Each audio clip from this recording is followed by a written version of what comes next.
Hello friends, this is the penultimate reflection on the Lord's Prayer from Matthew 6, and I'll be focusing on verse 12 today. But before I jump into the reflection itself, I'll just quickly read the verses, and I'll be beginning from verse 7 to 13, and then we'll give the thought on the back of that. So here's the reading. Now, when you pray, do not heap up empty phrases as the Gentiles do, for they think that they'll be heard because of their many words. Do not be like them, for your Father knows what you need before you ask Him. Pray then in this way: Our Father in heaven, hallowed be your name. Your kingdom come. Your will be done on earth as in heaven. Give us today the bread we need now. Forgive us the things we owe, as we also have forgiven those who owe us. And do not bring us to the time of trial, but rescue us from the evil one. As I was preparing for the reflection, my son Jonathan broke my glasses. I own a pair of Hugo Boss glasses, which by all accounts are probably the most expensive thing I've ever owned. Well, that's apart from my guitar actually, but you get the point. On his own volition, Jonathan came into the room and said, "Daddy, I broke your glasses. I'm sorry." Now, full disclosure here, he also does things he never apologizes for, so which is why I think I remember this particular instance. So he said sorry and I forgave him. But I have a set of broken glasses as I explore forgiveness. And just as well, Jesus taught his disciples to ask for it and to grant it. In all seriousness though, the Greek word Jesus uses to describe what needs forgiven is hophilemata, which normally is translated as trespasses.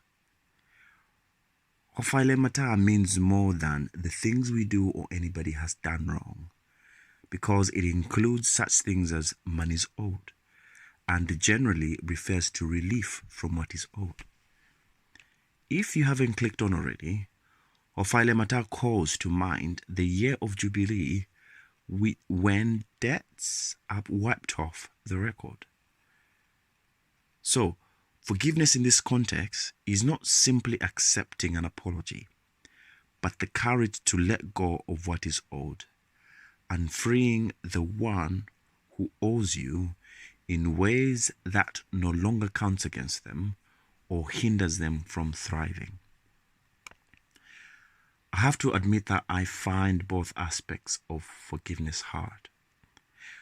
And this is because I go through bouts where I find it hard to believe that in God, I have found forgiveness and that my trespasses are no longer counted against me.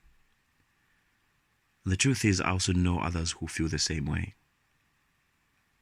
Now, if believing God's forgiveness is hard, where will I find the courage to forgive the debts of those who have caused me harm?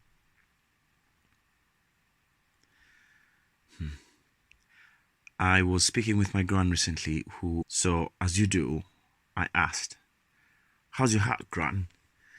And she responded, "Better now that I've forgiven your grandfather." Now, my grandfather left my gran when she was in her mid-30s with 6 children. But what I've learned from this woman is that forgiveness is hard, but that it is also liberating. More than this, I've also learned that to pray, "Forgive us the things we owe, as we forgive those who owe us," is to accept the invitation to be part of a family of forgiveness. I'll end our reflection here, but here's a question.